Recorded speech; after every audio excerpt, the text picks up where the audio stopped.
الدین والصلاة والسلام علی من کان نبیا وآدم بین الماء والطین اما بعد فاعوذ باللہ من الشیطان الرجیم بسم اللہ الرحمن الرحیم۔ ایک دفعہ ہدیہ درود پیش کیجئے۔ اللہم صلی علی سیدنا و مولانا محمد وعلی آلہ وعطرتہ بعدد کل معلوم لک۔ آج کا ہمارا درس قرآن سورہ مائدہ کی آیت نمبر 78 سے شروع ہو رہا ہے، 78۔ اس میں اللہ رب العزت فرماتے ہیں لعن الذین کفروا من بنی اسرائیل علی لسان داود وعیسی ابن مریم۔ بنو اسرائیل میں سے جنہوں نے کفر کیا ان پر داؤد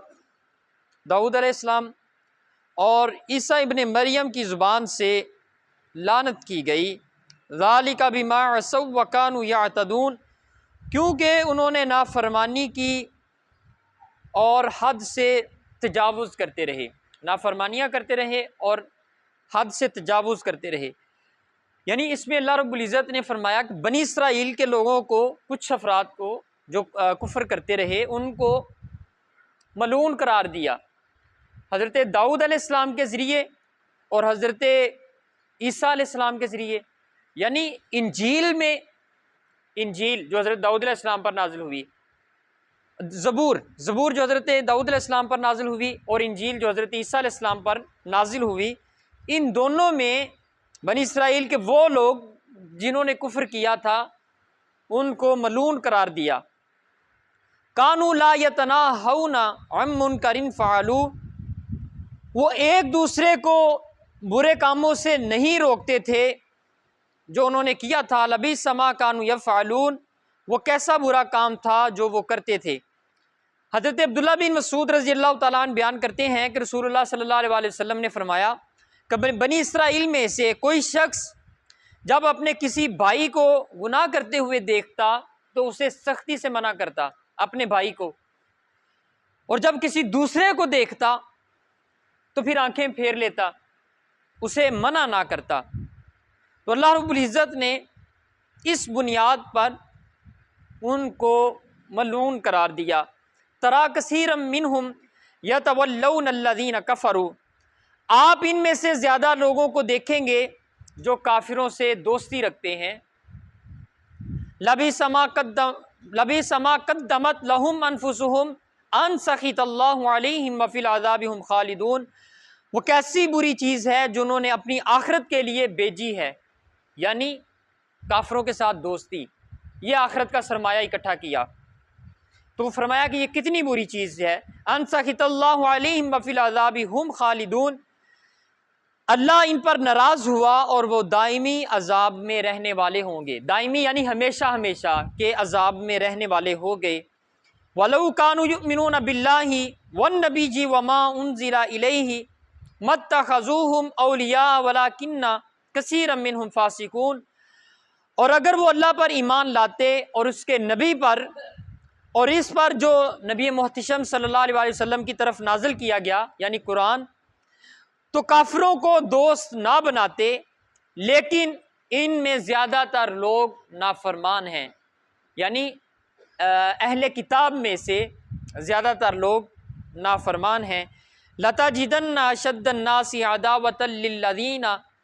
آمَنُوا الْيَهُودَ وَالَّذِينَ أَشْرَكُوا، آپ جن لوگوں کو مسلمانوں کے ساتھ سب سے زیادہ دشمنی رکھنے والا پائیں گے وہ یہود اور مشرکین ہیں۔ مسلمانوں میں سے جو مسلمانوں کے سب سے زیادہ جو دشمن ہیں وہ یہود میں ہیں اور مشرکین۔ ایک کافر ہوتا ہے، ایک مشرک۔ کافر وہ ہے جو خدا کا انکار کرتا ہے، خدا کو مانتا ہی نہیں ہے۔ وہ مشرک وہ ہے جو خدا کو بھی مانے اور اس کے ساتھ ساتھ دوسروں کو بھی خدا مانے، خدا کے علاوہ بھی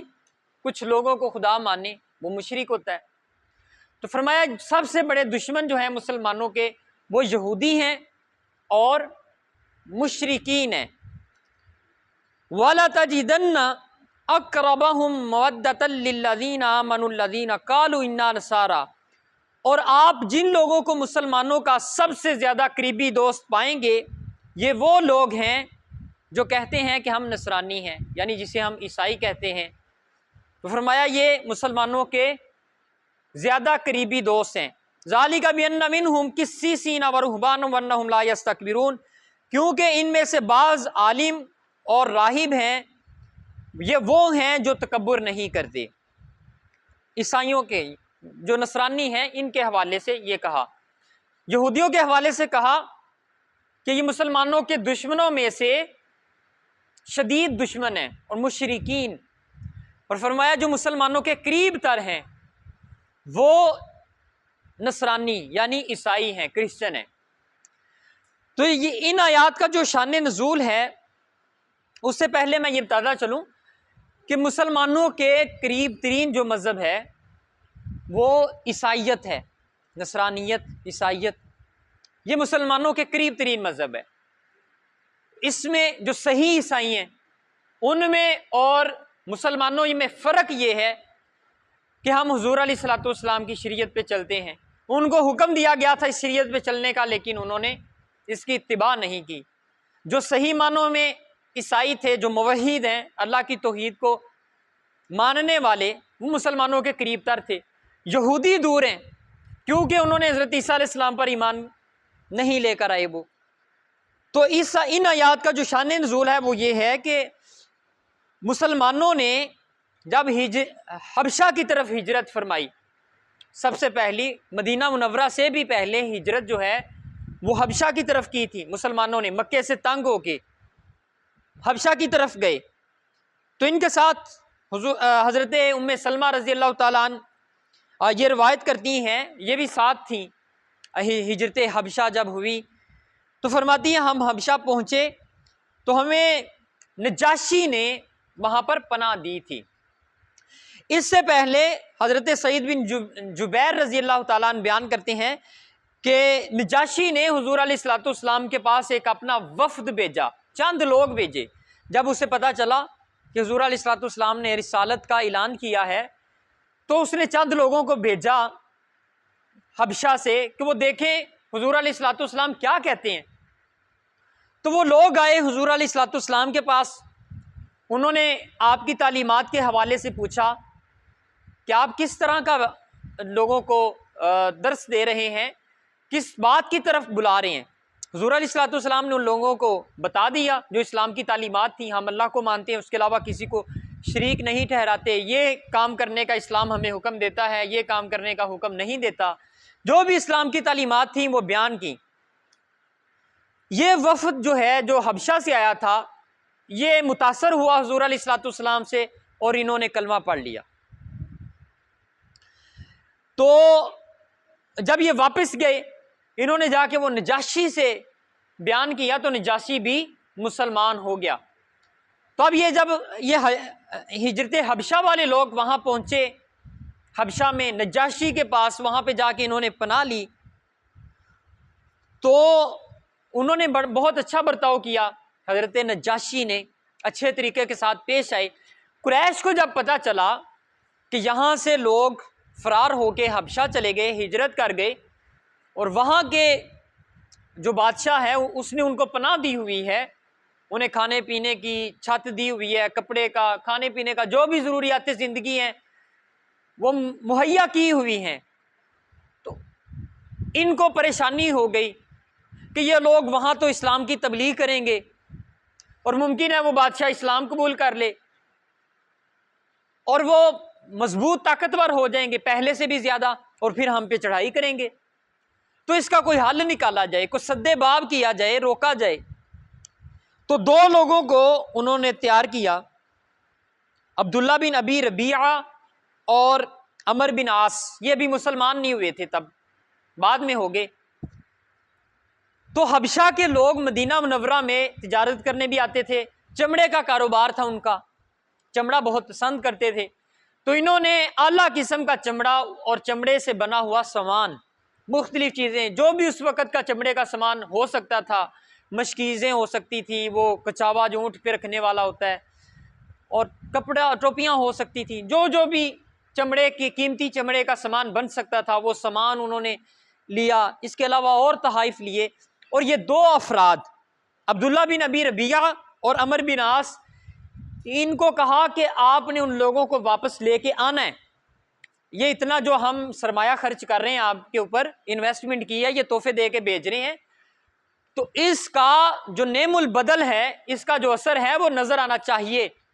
اور اس کا اثر جو ہے وہ اسی صورت میں ہے جب ان لوگوں کو آپ لے کر واپس آ جائیں۔ تو یہ دو لوگ تیار ہو کے وہ تحفے تحائف انہوں نے لیے اور حبشہ پہنچ گئے۔ سب سے پہلے جا کے یہ بادشاہ سے نہیں ملے، بلکہ یہ پہلے بادشاہ کے جو مشیر تھے، جو اس کے وزراء تھے، وزیر تھے بادشاہ کے، ان سے ملے اور ان کو جو تحفے پیش کرنے تھے وہ کیے، اور پھر اپنے آنے کی وجہ بتائی، اور یہ کہا کہ کچھ ہمارے باغی افراد ہیں وہ وہاں سے بھاگ کر یہاں آ گئے ہیں، اور وہ معاذ اللہ فتنہ پھیلا رہے ہیں، ہمارے ہاں پھیلا رہے تھے، ہم نے روکا ہے تو وہ یہاں آ گئے، اب وہ یہاں بھی پھیلا رہے ہوں گے، تو آپ ہمارے لوگ ہمیں واپس کر دیں، کل ہم بادشاہ کے پاس جائیں گے اور اپنا یہ مطالبہ پیش کریں گے، اور یقیناً بادشاہ تم لوگوں سے پوچھے گا، ظاہر ہے تم مشیر ہو، تم سے مشورہ لے گا، تو آپ نے ہمارے حق میں مشورہ دینا ہے۔ تو وہ مشیروں نے کہا ٹھیک ہے، ہم آپ کے حق میں دے دیں گے، انہیں تحفے مل گئے ہوئے تھے، بک گئے ہوئے تھے، تو وہ یہ بات طے پا گئی۔ اگلے دن وہ بادشاہ کے پاس حاضر ہو گئے، یہ دونوں لوگ عبداللہ بن ابی ربیعہ اور عمر بن عاص نجاشی کے پاس، حضرت نجاشی کے پاس پہنچ گئے۔ وہ حسب سابق انہوں نے تحفے پیش کیے کہ ہم مکہ مکرمہ سے آئے ہیں اور یہ ہماری طرف سے تحائف جو ہیں وہ قبول کریں۔ تو نجاشی نے پوچھا، کیونکہ بادشاہ کے پاس جب تحفے جاتے ہیں نا تو اس کے پیچھے کوئی مقصد بھی ہوتا ہے، تو اس نے پوچھا کوئی اور اس کے علاوہ کوئی آپ کا خاص غرض یا کوئی مقصد ہو؟ تو انہوں نے کہا جی بالکل ہے، ہمارے کچھ باغی لوگ ہیں، مفرور ہیں، وہاں سے بھاگ کے آپ کے پاس آ گئے، وہ لوگ ہمیں واپس کر دیے جائیں۔ تو انہوں نے کہا ٹھیک ہے، واپس کر دیں گے، لیکن میں ذرا مشورہ کر لوں لوگوں کے ساتھ، اپنے وزراء اور مشیروں کے ساتھ میں مشورہ کر لوں، یہ کیا کہتے ہیں؟ تو انہوں نے، حضرت نجاشی نے پوچھا اپنے وزراء سے، بتاؤ بھی کیا کہتے ہو اس حوالے سے، جو یہ لوگ کہہ رہے ہیں جن کو ہم نے پناہ دی ہے واپس کر دیا جائے؟ تو وہ یک زبان ہو کے انہوں نے، چونکہ پہلے سے یہ طے ہوا تھا، تو انہوں نے کہا ہاں جی بالکل، انہیں واپس کر دیا جائے۔ آپ نے بلایا، آپ نے کہا کہ ایک دفعہ جو ہمارے پناہ گزین ہیں انہیں بلایا جائے۔ وہ پناہ گزین جو چند افراد تھے، صحابہ کرام تھے، چند خواتین تھیں، صحابہ کرام تھے ساتھ میں، وہ حضرت نجاشی کے دربار میں پہنچ گئی۔ تو انہوں نے کہا کہ بتائیے آپ کا اصل مسئلہ کیا ہے؟ نجاشی نے پوچھا صحابہ کرام سے، آپ کا اصل مسئلہ کیا ہے؟ یہ لوگ آپ کا پیچھا کرتے ہوئے یہاں پہنچ گئے، تو وہاں پہ آپ کے ساتھ کیا معاملات پیش آ رہے تھے؟ اور حضور علیہ الصلوۃ والسلام کا جو معاملات ہیں وہ پوچھے۔ تو اس نجاشی کو کہا کہ اے بادشاہ، ہم اپنی جو قوم ہے اس کے دین کو چھوڑ چکے ہیں، اور ہم حضور علیہ الصلوۃ والسلام کے دین پر آگے، یہ وہ دین ہے جو دین برحق ہے، اور ہم اس سے پہلے بتوں کے اوپر جھک جاتے تھے، بتوں کی عبادت کرتے تھے، ان کو اپنا معبود بنایا ہوا تھا، ہمارے اندر جہالت آ گئی ہوئی تھی، ہمارے اندر رشتہ داروں کی عزت و توقیر ختم ہو چکی تھی، آباء و اجداد کے ساتھ ہم قطع تعلقی کرتے تھے، یہ سارے آداب سکھائے انہوں نے، حضور علیہ الصلوۃ والسلام نے ہمیں، اور حضور علیہ الصلوۃ والسلام کی پوری زندگی ہم نے دیکھی، ان کی جوانی کو بھی دیکھا، لڑکپن کو بھی دیکھا، اب وہ بڑھاپے میں قدم رکھ رہے ہیں، تو ان کی پچھلی ساری زندگی بے داغ ہے، تو وہ صادق اور امین ہے، سچے ہیں، انہوں نے ہمیں کہا کہ اسلام قبول کرو، ہم نے کر لیا۔ تو حضرت نجاشی نے یہ جو دو لوگ آئے ہوئے تھے، عبداللہ بن ابی ربیعہ اور عمر بن عاص، ان سے کہا کہ اپنے تحفے اٹھاؤ اور یہاں سے چلے جاؤ، یہ لوگ ٹھیک ہیں، انہیں میں آپ کے حوالے نہیں کر سکتا، ان کی مرضی ہے، یہ یہیں پہ ہی رہیں گے۔ بڑے مایوس سے ہو گئے۔ اب یہ دونوں افراد باہر نکلے، عبداللہ بن ربیعہ اور عمر بن عاص، اور باہر آ کے اب عبداللہ بن ابی ربیعہ کہتے ہیں کہ ہم اب واپس لوٹ چلتے ہیں. عمر بن عاص کہنے لگے کہ نہیں، ایک ابھی پتہ اور ہے، وہ کھیلیں گے پھر جائیں گے واپس اگر اس میں بھی ناکام ہو گئے. تو انہوں نے کہا وہ کیا؟ تو انہوں نے کہا کہ صبح جو ہے ہم نجاشی کے پاس دوبارہ پھر جائیں گے. صبح پھر گئے. اب چونکہ ان کا مذہب جو تھا وہ عیسائیت تھا، نصرانی تھے وہاں کے لوگ، تو وہاں پہ جا کے ان دونوں افراد نے کہا کہ اے بادشاہ سلامت، ہم واپس چلے جائیں گے، لیکن ایک بات یاد رکھیں، یہ جو لوگ ہیں یہ آپ کے لیے بھی، آپ کی قوم کے لیے بھی خطرناک ہیں. تو انہوں نے کہا وہ کیسے؟ تو یہ دو لوگ کہنے لگے کہ ان سے پوچھیں کہ یہ حضرت عیسیٰ علیہ السلام کے متعلق کیا کہتے ہیں. یہ تو حضرت عیسیٰ علیہ السلام کو کہتے ہیں اللہ کا بندہ ہے، حالانکہ آپ کے ہاں تو وہ ابن اللہ ہے، عیسیٰ علیہ السلام اللہ کا بیٹا ہے. تو ان کے ہاں حضرت عیسیٰ علیہ السلام کی جو عزت عظمت ہے وہ بہت کم ہے. یہ لوگوں کو یہی بتائیں گے یہاں بھی. تو یہ آپ کے دین کے لیے بھی خطرہ ہے، آپ کے مذہب کے لیے بھی یہ خطرناک ہوں گے. تو حضرت نجاشی نے پھر بلایا اور فرمایا کہ آپ لوگ بتائیں کہ آپ حضرت عیسیٰ علیہ السلام کے متعلق کیا کہتے ہیں. تو حضرت جعفر بن طیار رضی اللہ تعالیٰ عنہ، جعفر بن ابی طالب، یہ حضرت علی رضی اللہ تعالیٰ عنہ آپ کے بھائی ہیں اور یہ بھی مسلمان تھے، انہوں نے بھی ہجرت کی تھی حبشہ کی طرف. حضرت جعفر رضی اللہ تعالیٰ عنہ یہ کھڑے ہوئے اور انہوں نے کہا ہم ان کے متعلق وہی کہتے ہیں جو ہمارے نبی صلی اللہ علیہ وسلم نے ہمیں کہا، اور وہ یہ کہا کہ حضرت عیسیٰ علیہ السلام اللہ کے بندے ہیں، اس کے رسول ہیں اور اس کی پسندیدہ روح ہیں حضرت عیسیٰ علیہ السلام، اور اس کا وہ کلمہ ہے، یعنی اللہ رب العزت کا کلمہ ہے عیسیٰ علیہ السلام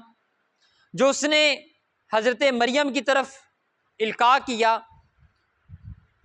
یہ کلمات جو ہیں وہ حضرت جعفر بن ابی طالب رضی اللہ تعالیٰ عنہ نے حضرت عیسیٰ علیہ السلام کے حوالے سے بیان کیا. حضرت ام سلمہ رضی اللہ تعالیٰ عنہ فرماتی ہیں کہ پھر نجاشی نے اپنا ہاتھ زمین پر مارا اور ایک تنکا اٹھایا اور یہ کہا کہ اس شخص نے حضرت عیسیٰ علیہ السلام کے متعلق جو بھی کہا وہ اس تنکے جتنا بھی زیادہ نہیں ہے. حضرت عیسیٰ علیہ السلام اس تنکے سے بھی زیادہ نہیں ہے، یہ سچ کہہ رہا ہے. انہیں پتا تھا نا اپنے پادریوں کی کرتوتوں کا کہ انہوں نے جو تحریف کی ہوئی ہے اس کو تو پتا تھا.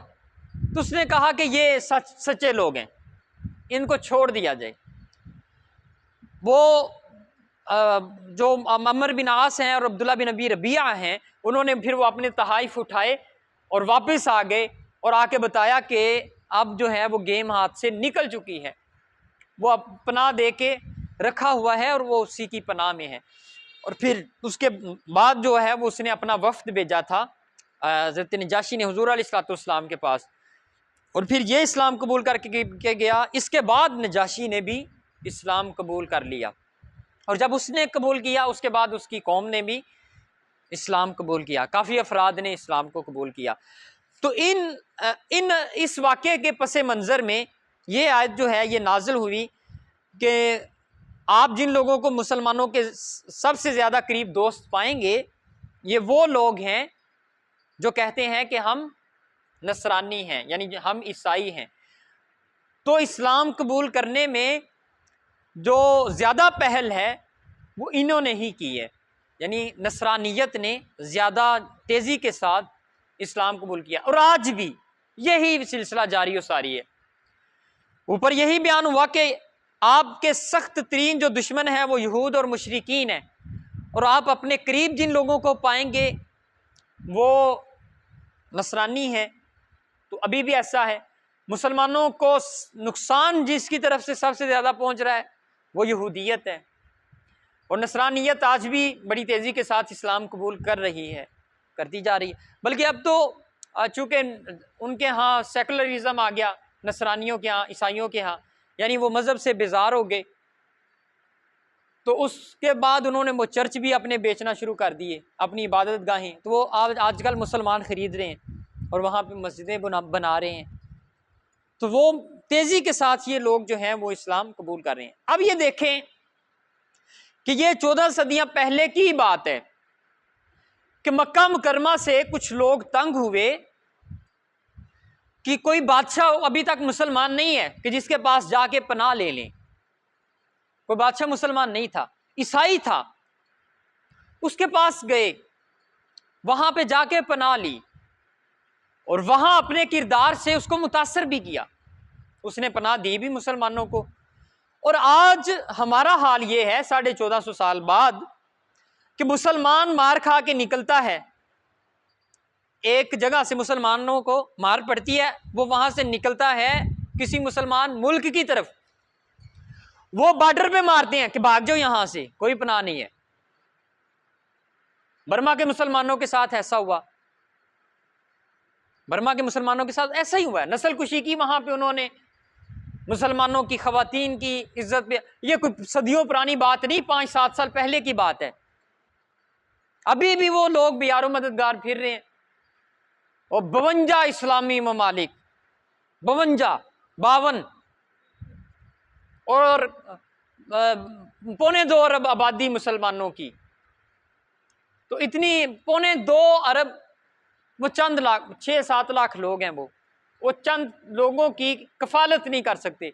وہ کوئی اپاہج لولے لنگڑے نہیں ہیں کہ وہ بس بیٹھ کے کھائیں گے، بلکہ جو مہاجر ہوتے ہیں ان کے اندر تجارت کی صلاحیت بے بہا ہوتی ہے، مہاجر لوگوں میں۔ آپ دیکھیں انڈیا سے جو ہجرت کر کے آئے یہاں پہ مہاجر، وہ بڑے بڑے تاجر ہیں، کراچی کے اندر بڑے بڑے مراکز کے اوپر، تجارت کے مراکز کے اوپر وہ لوگ بیٹھے ہوئے ہیں جو انڈیا سے آئے تھے، تو اگر انہیں موقع دیا جائے، جو صحابہ کرام مکہ مکرمہ سے ہجرت کر کے مدینہ منورہ گئے، کتنی کامیاب تجارت رہی پھر وہاں پہ ان کی، یعنی ایک دوسری جگہ پہ جب انسان جاتا ہے وہاں پہ مزید محنت کرتا ہے خود کو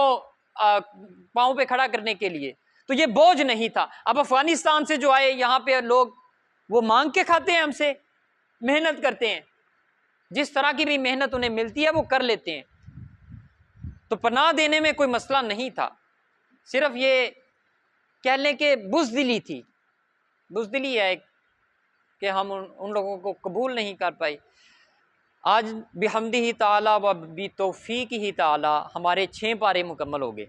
صبح انشاءاللہ العزیز 7واں پارہ شروع ہوگا۔ دعا ہے جو کچھ بھی ہم نے پڑھا سنا سمجھا اللہ اس پہ عمل کی توفیق دے، اور جو نہیں سمجھ سکے اللہ رب العزت وہ بھی سمجھنے کی توفیق عطا فرمائے، وما توفیقی الا باللہ۔